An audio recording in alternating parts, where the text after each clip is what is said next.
Salut tout le monde, moi c'est Meg et bienvenue sur l'actu Congo-Na Paris.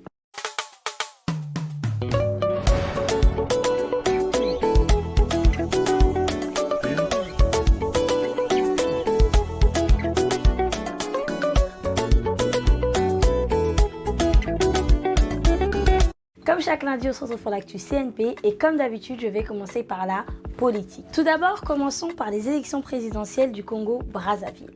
Comme vous le savez, cette semaine, elles ont officiellement débuté.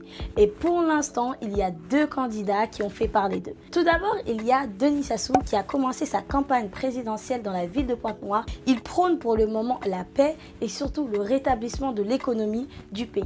Ensuite, il y a M. Guy Parfait Colélas, ancien candidat en 2016 et surtout deuxième en liste, qui n'a malheureusement pas pu commencer sa campagne présidentielle dans le nord du pays comme il avait prévu, car son vol de la compagnie Trace Air Congo s'est vu supprimé.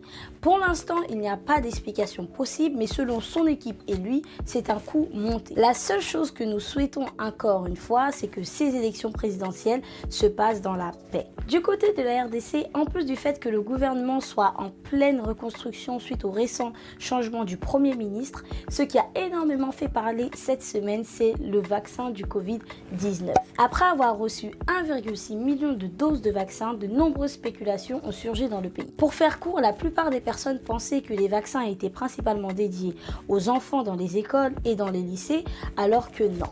Le ministre de la Santé a rétabli la vérité en fin de semaine et a annoncé que les cibles principales seraient les personnes âgées, les personnes en première ligne, c'est-à-dire les professionnels de la santé, ainsi que les personnes avec comorbidité. Donc ne vous inquiétez pas, les enfants ne seront pour l'instant pas vaccinés.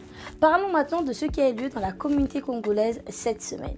Pour commencer, je voudrais revenir sur une annonce qu'a faite le Programme alimentaire mondial cette semaine. Ils nous ont annoncé qu'en 2020, ils ont pu fournir de l'aide alimentaire et nutritionnelle vitale à 6,9 millions de personnes vulnérables en RDC.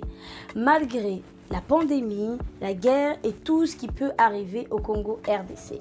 Et l'objectif de cette année, c'est-à-dire en 2021, c'est de pouvoir aider 8,7 millions de personnes vulnérables dans le pays. Et ensuite, ils ont même annoncé que le taux de famine le plus élevé dans le monde se trouvait actuellement en RDC et que l'une des raisons principales de ce taux n'était d'autre que le conflit. Encore une fois, nous espérons vraiment que les choses changeront en RDC cette année et surtout dans les années à venir. La guerre doit cesser et nous ne le dirons jamais assez. Du côté du Congo-Brazzaville, nous avons pu voir qu'actuellement certaines revendications étaient en cours, principalement pour le journaliste Raymond Malonga. Selon l'organisation RSF, ce dernier subirait malheureusement une détention arbitraire. Pour vous mettre un peu dans le contexte, ce dernier a été arrêté il y a de cela un mois par des policiers en civil dans son lit d'hôpital et depuis cela, aucune nouvelle. Malheureusement, nous ne savons pas vraiment pourquoi ce dernier a été arrêté.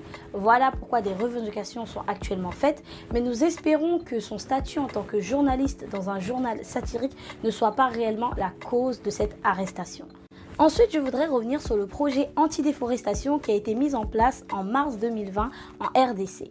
C'est un projet qui consiste à distribuer du gaz à moindre coût à la population congolaise afin d'éviter la déforestation de la belle forêt congolaise. Apparemment, c'est un projet qui fonctionne très bien étant donné que la phase 2 de ce projet a été lancée la semaine dernière. Personnellement, je trouve que c'est un projet très intéressant. Mais la question que je me pose, c'est n'y aurait-il pas certaines retombées avec tout ce qui est gaz à effet de serre ? Pour l'instant, je ne sais pas. J'ai essayé de faire des recherches, mais j'ai rien trouvé. Mais si j'en trouve, je n'hésiterai pas à revenir dessus. Pour finir, parlons de sport. Principalement du week-end victorieux du couple Yoka. Tout d'abord, nous avons Tony Yoka qui a combattu son premier combat de l'année face à Joël Tamboué. Il en sortira vainqueur et décrochera sa première ceinture chez les professionnels. La seule chose que l'on veut souligner, c'est que c'était un combat totalement congolais. Dans tous les cas, félicitations à vous deux et principalement au vainqueur et surtout bonne continuation. Ensuite, il y a Estelle Moseli Yoka qui s'est vue gagner elle aussi son premier combat face à l'Allemande Verena Kaiser. Grâce à cette victoire, elle conserve sa ceinture en titre IBO. Donc la seule chose que je peux dire, encore une fois, c'est Félicitations Estelle. Et comme d'habitude, on finit avec la musique. Alors cette semaine, on n'a pas particulièrement eu de sortie dans la communauté congolaise, si ce n'est que le feat de Fjord Björk et de Niska dans le titre Nyomi avec Lay. Alors si vous n'avez jamais entendu ça,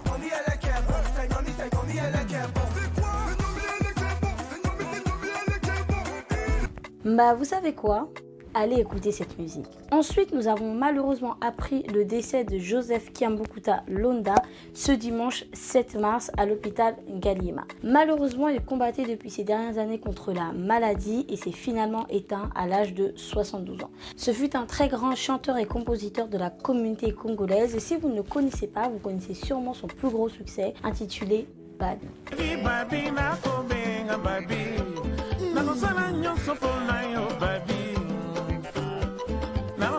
Voilà, la seule chose que nous pouvons dire, c'est qu'il repose en paix et surtout courage à sa famille. Comme d'habitude, avant de vous laisser, je partage avec vous une destination de rêve. Alors cette semaine, ce n'est pas une destination, mais c'est surtout une agence de voyage. L'agence Lawanda Tour. Elle vous propose des circuits privés et sur mesure pour visiter le Congo-Brazzaville.